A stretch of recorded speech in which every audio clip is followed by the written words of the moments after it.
Jadi saya pernah beberapa kali ikut mendampingin dan betul-betul ya bisa KO di sana. Ya, karena udah terlalu banyak masalah, baru kita beributin peraturan. Biasanya kan manusia gitu, ya. Beberapa catatan saya. Ini soal politik hukum, Pak. Inisiatif siapa RUU ini? Pemerintah atau DPR? Ya enak kalau DPR ya, pemerintah tinggal bawel dikit jadi. Tapi kalau ini dari kita, yang saya sebutkan dengan politik hukum itu adalah apakah DPR bisa kita persuasi bahwa ini benar-benar urgent. Ya, jadi jangan sudah jadi masalah, udah ada yang ke polisi, udah ribut-ribut, baru kita merasa ya kita perlu ya. Saya hanya mengingatkan kawan-kawan tetap semangat bahwa politik hukum itu tidak gampang. Beberapa RUU yang sudah kasat mata itu bisa mentah hanya gara-gara ego sektoral dari beberapa anggota-anggota DPR, faksi-faksi mana. Jadi tolong dari sekarang dikampanyekan bahwa ini urgent. Ya, saat ini saya lagi ikut bantu Menko juga lah ya dengan PPATK Indonesia masuk anggota FATF. Udah bertahun-tahun itu Pak dikerjain. Tapi sekarang tiba-tiba mungkin karena kita jadi ketua G20, menjadi urgent, baru brodolan. Kalau saya merasa RUU penilai ini udah lama banget, tapi Ibu Prof Elizabeth bilang udah 15 tahunan. Saya bingung karena kemarin dalam salah satu acara di Amerika itu dibawa Kongres, Pak. Hebatnya ini. Ya. Jadi kalau Indonesia masih menganggap ini nunggu dulu, ini poin nomor 2 ya, pastikan masuk prolegnas di tahun depan. Profesi memang semua harus dinaungi oleh undang-undang. Jadi jangan notaris sekarang diributkan, kalau dokter udah lama diributkan, semuanya insinyur, kita aja advokat juga sampai ada berpuluh-puluh kali ke Mahkamah Konstitusi. Jangan sampai yang penilai ini udah semuanya kasep baru dipikirkan perangkat hukumnya. So it's about time. Masalahnya cuma satu, bisa mampu nggak kita semua meyakinkan DPR ya yang harus paralel jalannya dengan usulan kalau ini dari pemerintah bahwa ini sangat urgent dan kita perlu. Komunikasi politik kemana Pak? Komisi 11 keuangan mungkin numpuk ya. Saya yakin Ibu Menteri pasti agendanya banyak sekali, mau pajak lah, mau dengan ada G20 ini lagi, tetapi jangan lengah.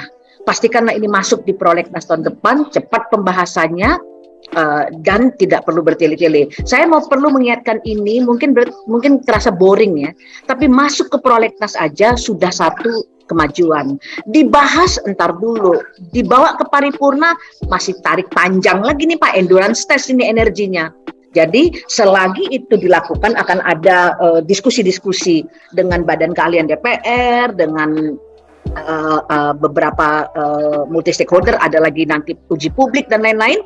Catatan-catatan yang masuk tadi itu harus dipertimbangkan, kejelasan-kejelasan di dalam RUU ini dipertimbangkan. Kemudian poin berikutnya tentang mekanisme pembuatan perundang-undangan ya. Undang-Undang 12 2011 sudah digantikan dengan 15 2019. Sebenarnya tidak digantikan, disempurnakan. Jangan sampai lengah. Mahkamah Konstitusi membalikkan UU CK hanya persoalan yang sangat trivial di mata kami orang hukum. Masa goro-goro nggak pakai itu disuruh pending 2 tahun. Ini negara dalam keadaan negara yang sedang banyak sekali pendapat dan banyak sekali putusan yang justru tidak menimbulkan kepastian hukum. Coba orang cerita UU CK, nanti jam 1 siang saya cerita UU CK, mau diapain?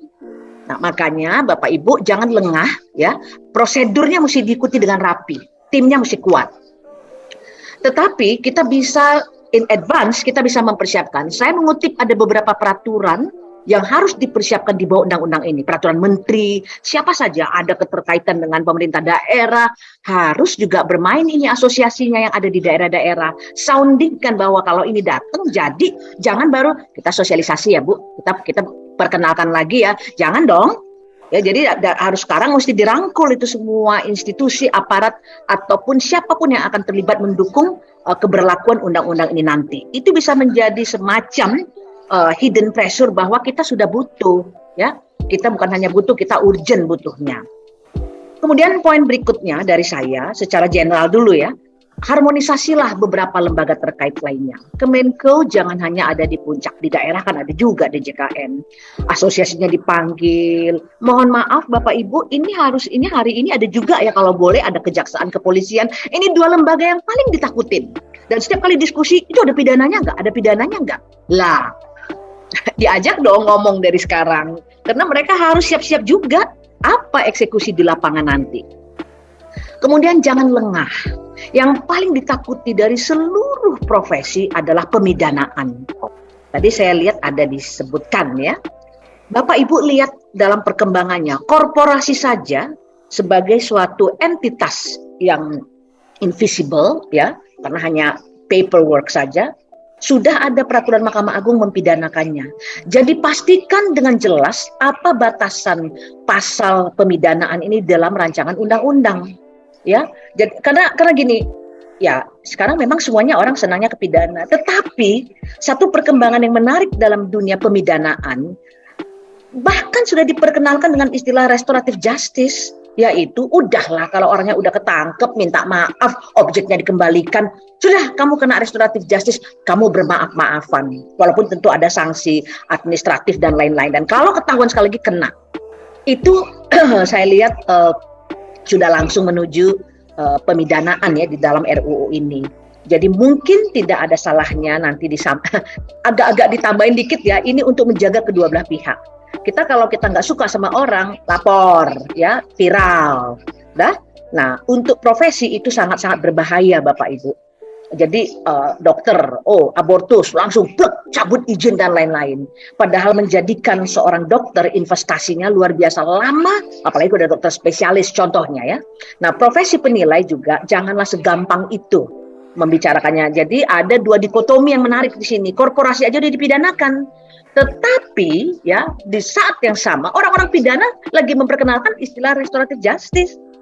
Jadi mungkin eskalasi itu bisa kita tangkap sedikit nanti di dalam RUU. Jadi jangan saklek langsung menuju pemidanaan. Satu lagi yang saya cermatin dari RUU ini, enggak ada disinggung mengenai digitalisasi. Mungkin kurang relevan ya. Tapi janganlah kita tinggalkan kata-kata digitalisasi ataupun commerce atau elektronik gitu ya. Saya kurang tahu di mana, tetapi itu perlu disinggung. Saya contohkan seperti ini. Sedikit saja, saya bukan ngajarin, tapi saya takut kehilangan momennya nanti udah jadi, aduh itu kok nggak dimasukin. Contohnya begini, di dalam RUPS, di Undang-Undang Perseroan Terbatas, ya di pasal 80 sekian itu, RUPS itu sekarang bisa dilakukan dengan dua jalan, Undang-Undang PT 40 2007, yaitu dengan jalan video conference, teleconference. Saya sebenarnya ketawa waktu itu. Teleconference siapa?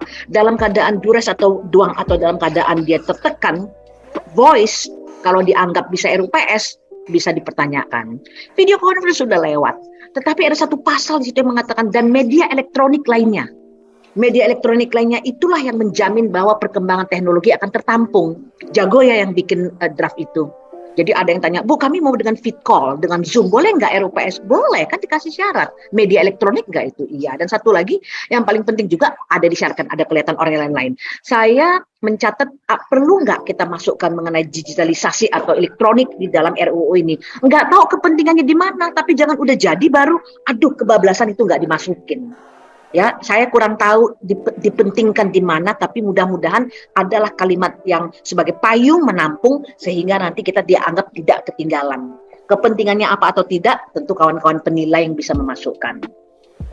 Poin saya nomor 9 ya, sosialisasi perlu melibatkan berbagai lembaga terkait agar sinkron, bukan hanya nanti ketika dieksekusi Bapak Ibu, tetapi yang saya bilang tadi adalah penekanan bahwa kita perlu ini. Jadi jangan hanya Kementerian Keuangan, DJKN yang bicara atau asosiasi, ya memang kamu punya kepentingan, tapi yang lain-lain diajaklah, dikasihlah bicara, kenapa kami perlu, misalnya masyarakat real estate, misalnya konsumen, macam-macam Pak, itu tolong dilibatkan. Jadi multi stakeholder itu yang menyuarakan ini penting.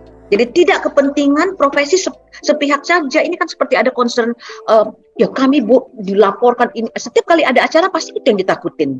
Saya agak geli apa itu kaitannya dengan mereka. Kalau menurut saya ini yang paling penting adalah bagaimana majelis komisi etik Anda bisa menjaga integritas. Itu seperti dosen Pak, anak itu lulus atau tidak, integritas dosen. Dikasih suap terus anak itu lulus. Kan itu dia angka-angka penilaian. Walaupun dikatakan bisa subjektif, tapi saya mengangkat bahwa itu profesionalitas yang akan membuat Anda mampu mengeluarkan nilai yang X itu dan harus diaminkan, tidak di-challenge. Ya. Di poin nomor 10, saya sangat impress sekali waktu ada acara di Medan dengan asosiasi, ada kedudukan profesi yang di Amerika Serikat di bawah Kongres. Itu menunjukkan kritikalnya kedudukan penilai ini. Ya, jadi marilah kita mampu meyakinkan bapak-bapak, ibu-ibu, anggota dewan pilihan kita bahwa ini udah saatnya kita punya, kita negara yang sangat diprediksi kuat sekali nanti perekonomiannya. Jangan jebol hanya gara-gara kebanyakan kasus orang saling melaporkan. Jadi siapa yang paling kredibel? Hanya Tuhan yang Maha Kuasa. Kalau itu kan udah tidak bisa kita tantang lagi. Jadi itu yang paling penting. Coba kita belajar dari negara-negara lain ya, kritikalnya kedudukan jasa penilaian ini, profesi penilai ini, sampai di Amerika diatur di bawah Kongres. Ya, jadi itu penting sekali. Kemudian Bapak Ibu, saya punya catatan yang sama dengan Ibu Elizabeth tadi. Mungkin kita berasal dari sumber yang sama ya. Di pasal 1 ayat 1 tadi menghilangkan kualifikasi pendidikan dalam konteks penilaian. Nanti Bapak Ibu panitia, saya akan serahkan ini PPT saya kepada Ibu Elizabeth untuk diteruskan karena saya tidak screen share. Kemudian saya tadi sangat terharu Bu Elizabeth mengatakan standar penilaian Indonesia jangan dirubah dong atau jangan dihilangkan. Saya setuju sekali. Dalam ilmu yang saya gelutin, semuanya guru-guru saya termasuk mengkritik pemikiran-pemikiran orang Indonesia tentang satu konteks. Saya bilang, sehebat-hebatnya kami semua belajar, mau di Amerika, mau di Eropa, mau di Australia, Indonesia itu adalah negara yang punya karakter tersendiri. Ada yang kita masukkan dalam filosofis Pancasila dan lain-lain, dan karakter itu yang membuat kita berbeda dari negara-negara lain. Kita boleh aja belajar, ambil dia punya standar. Nah, makanya kata-kata SPI itu jangan dihilangkan. Yang saya khawatirkan adalah kita tidak punya gambaran yang tegas, parameter yang jelas tentang apa yang Anda maksud dengan standar penilaian Indonesia. Mau kekeluargaan, mau kebersamaan, mau gotong royong. Ya. Tapi kan ada landasan-landasan filosofis Pancasila yang bisa kita embedded di dalam standar penilaian Indonesia. Jadi kalau berani memasukkan itu, Ibu Elizabeth ya dan Bapak Ibu semua, harus ada standar yang jelas. Ya, di dalam keilmuan kami itu yang saya selalu kemukakan dan dikritik oleh banyak orang kalau kita lagi presentasi di luar. Saya bilang, macam mana Anda bantah kasus yang kami hadapi dari 400 putusan, 75% itu menunjukkan seperti itu di Indonesia. Jadi kami harus ikut aturan Anda. Baru pada manut, sekarang semua pada belajar, yang ASEAN belajar di Indonesia tentang hal itu misalnya ya. Jadi poin yang ketiga yang dikatakan Ibu Elizabeth tadi saya dukung. Kata-kata penilai publik yang dari aparatur sipil negara, ya ada keterlibatan Kementerian Keuangan. Saya hanya punya satu pertanyaan, orang-orang ini sudah melalui ujian profesionalitas yang tinggi, tetapi kata-kata memperoleh izin dari Kementerian Keuangan, janganlah memperpanjang birokrasi dan administrasi yang bertele-tele. Kalau tujuannya pengawasan, apa mau langsung dari Kementerian Keuangan. Jadi tolong dipikirkan betul-betul di pasal 1 ayat 3 itu ya, yang katanya tadi bertentangan dengan PMK 2014. Usahakanlah kita benar-benar birokrasi, efisiensi birokrasi dan lain-lain, dan kemudian itu akan membuat tujuan UU-CK yang diributkan itu ya, memberi perlindungan hukum, membuka lapangan pekerjaan, percepatan proyek-proyek nasional itu tidak terkendala karena undang-undang yang sumir dan akan digunakan oleh orang-orang yang punya niat jahat, Bapak Ibu. Ya, oke, next. Wilayah kerja juga tadi. Saya hanya membingungkan dengan 600 jam kerja, pasti udah punya perhitungan ya. Drafting RUU ini pasti udah ada kajian akademiknya. Nah, kalau seluruh Indonesia bagaimana? Dan satu lagi dengan 17.000 pulau, kebutuhan penilaian yang sangat-sangat bervariatif, sebaiknya ada satu klausula yang mampu menampung kebutuhan yang berbeda itu, tentu nanti di peraturan-peraturan organik yang di bawahnya. Ada angka 600 jam kerja. Emang kalau seluruh Indonesia mau berapa? Mau dikali berapa? Koefisien berapa? Apakah menjadi 1.000 jam kerja? Nah, angka ini bisa debatable. Jadi seperti pilot, kalau kamu mau terbang sekian, kan itu ada perhitungan-perhitungannya. Saya tiba di poin berikutnya tentang Majelis Kehormatan Penilai. Bapak Ibu lihat itu bagaimana horrendous ataupun sangat-sangat luar biasa pro dan kontra tentang contoh aja yang paling dekat dengan kita, Dewan Pengawas KPK. Coba, orang-orangnya berintegritas semuanya, tapi apa yang dilakukannya menjadi tanda tanya besar. Mau melindungi komisioner yang sudah belak-belakan seperti itu. Nah, Majelis Kehormatan Penilai itu organisasi yang bertugas menetapkan standar penilaian kode etik. Ya, memberikan pendapat syarat. Wah, hebat sekali ini udah ini garda terakhir ini daripada seluruh penjagaan profesi ini. Nah, yang saya pesankan adalah kalau pelanggaran kode etik diarahkan pada sanksi administratif adalah penegasan sanksi administratif itu apa? Kita udah melihat contohnya ID kok. Kan itu teman-teman sendiri, jeruk makan jeruk itu Bapak Ibu. Dicabutnya izinnya. Dokternya ya ketahuan waktu itu ada case melakukan abortus, dicabut izinnya. Dokter itu di rumahnya diam aja, tapi pasiennya datang tuh, cabut atau tidak? Kemudian juga yang lagi diperdebatkan, notaris yang dipidanakan. Ya, jadi Bapak Ibu kalau katanya mau administratif ataupun ada pidana, lihatlah konteks perbuatan melawan hukumnya, perdata atau pidana. Memang susah ya, kita kan profesinya penilai, orang baik-baik aja ya. Tetapi begitu ada kata-kata pidana semua kita shivering langsung. Waduh, ini gimana? Dan sudah terjadi pelaporan-pelaporan itu. Sialnya lagi menurut saya polisi agak bingung, ini apa, ini pidana atau enggak? Nah, menemukan mens rea dari satu profesi, ini saya minta tolong harus dibahas dengan ahli pidana. Ya, apa sebetulnya yang ada unsur perbuatan yang jahat versi pidana? Kalau misalnya memalsukan data, membuat keterangan palsu, oke, tapi yang mana? Dan ini Majelis Kehormatan Penilai ini mesti betul-betul dipilih orang yang mampu melihat standar-standar itu karena angle-nya beda, ya. Kemudian pemilihannya lagi, siapa, kriteria bagaimana, stakeholder siapa. Waduh, kalau udah ada jabatan-jabatan publik seperti ini Bapak Ibu, pasti akan ada titipan-titipan. Saya berharap seleksinya nanti benar-benar ya. Jadi orang itu tidak akan takut untuk mengatakan kebenaran. Ya, Bapak Ibu, itu penting sekali karena di berbagai tempat semua yang namanya pengawasan. Ya, saya mengajar kode etik profesi ya, di Fakultas Ekonomi dulu waktu masih program itu ada, dan itu menyedihkan sekali. Tidak ada satupun penegakan hukum yang tuntas. Ya karena itu temannya sendiri. Gitu. Jadi ini sebetulnya lebih kepada integritas siapa yang dipilih dan eksekusi dari putusannya. Kemudian poin yang terakhir Bapak Ibu ya, ada pertanyaan tadi penilai publik yang existing gimana? Janganlah dengan adanya berlaku undang-undang baru nanti apabila mereka disusahkan ya. Kalau dianggap pemutihan atau apa harus jelas diatur di undang-undang. Jangan menimbulkan peluang birokrasi, corruption in bureaucracy. Oh, mesti daftar, mesti bikin ini lagi, uang lagi. Itulah akibatnya kita jadi high cost ekonomi karena semua yang profesi dilengkapi dengan sertifikat pendaftaran. Ampun. Kalau di kalangan orang hukum, di advokat, itu gila banget. Memperpanjang kartu advokat aja bayar sekian. Advokat ada berapa juta orang di Indonesia, Pak? Itu profesi paling menggiurkan sekarang.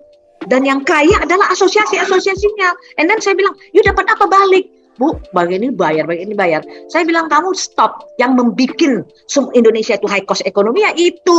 Saya kalau jadi klien kamu pasti saya harus bayar itu." Itu dia Pak. Jadi tegaskanlah bahwa apakah ini ethno cost atau dipermudahlah proses transisi ini. Kemudian ada istilah profesi penilaian properti sederhana. Ingat ya Bapak Ibu, jasa penilai itu sebetulnya kalau mau merakyat endeso kata orang, janganlah ngomong di kota-kota besar saja hanya karena pembangunan luar biasa di kota besar. I don't believe it. Ya, Bapak mesti turun ke regional.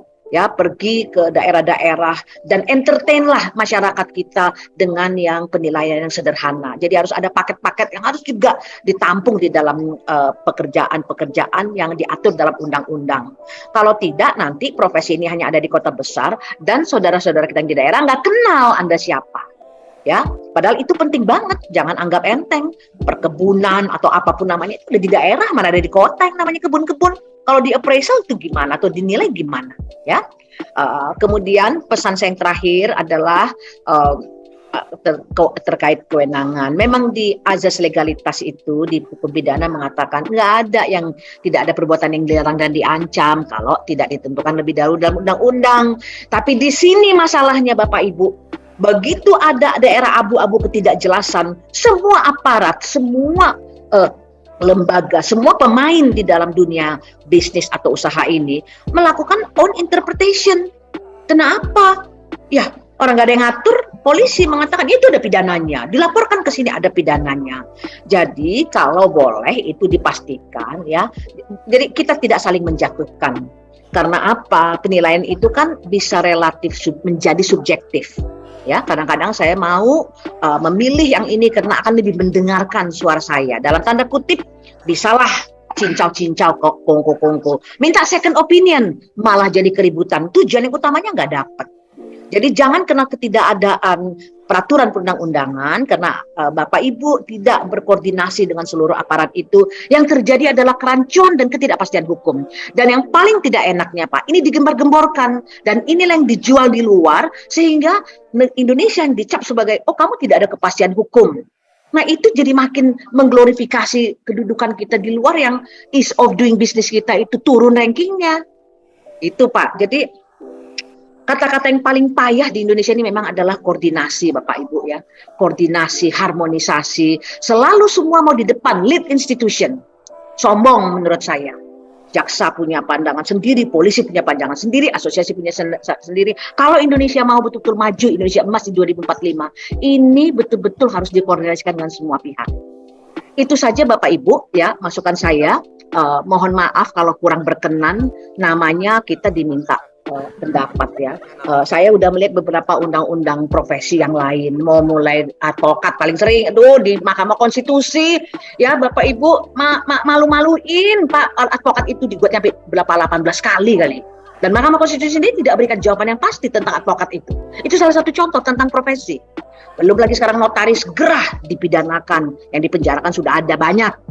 Ya, tapi tidak ada kepastian itu mens reanya di mana? Kejahatan itu di mana? Pokoknya kalau nggak happy, lapor. Mau gitu penilai itu peka sekali. Ya, karena dia bisa bersifat subjektif. Tergantung siapa yang kasih ini. Kasih dong saya nilai yang baik. Ya, maka yang saya tutup dengan paling penting penilai itu adalah letaknya di mana Pak, di integritas. Karena nasib daripada nilai itu ada di tangan profesionalitas Anda. Terima kasih Bapak Ibu.